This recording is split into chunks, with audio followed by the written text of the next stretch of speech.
ওয়ালাইকুম সালাম, কেমন আছো? আচ্ছা, হঠাৎ করে কিসের জন্য আসলাম? হুজুর, আমি আসছিলাম যে আপনার কাছে। হুজুর, আমি তো জীবনে অনেক গুনাহ করছি। আমার এমন একটা আমল শিখাই দেন যে আমলটা করলে আমার জীবনে যত গুনাহ করছি সব গুনাহ মাফ হয়ে যাবে। আচ্ছা, গুরুত্বপূর্ণ একটি বিষয় তুমি জানার জন্য আসছো। আসলে এই বিষয়টা আমাদের সবারই প্রয়োজন।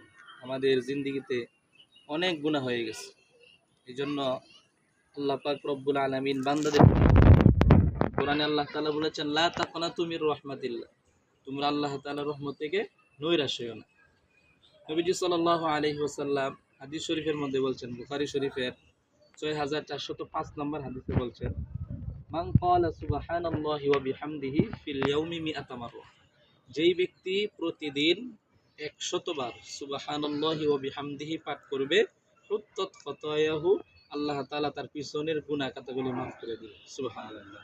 নবীজি শুধু তাই নয়, শেষ দিক দিয়ে বলেছেন, ওয়া ইন কানাত মিসলা জাবাদিল বাহর, যদিও বান্দার গুনাহটা সমুদ্রের ফেনা পরিমাণও হয়, এরপর আল্লাহ মাফ করে দিবে। এই জন্য তুমি যেহেতু আসছো যে জীবনে অনেক গুনাহ হয়েছে, গুনাহ মাফের আমল চাওয়ার জন্য, তাহলে নবীজির বিশুদ্ধ হাদিস, এটা যদি আমরা প্রতিদিন এই দোয়াটা আমরা 100 বার করি, অবশ্যই আল্লাহ তাআলা আমাদের গুনাহ মাফ করে দিবে। আল্লাহ তাআলা আমাদেরকে আমল করা তৌফিক দান করুন।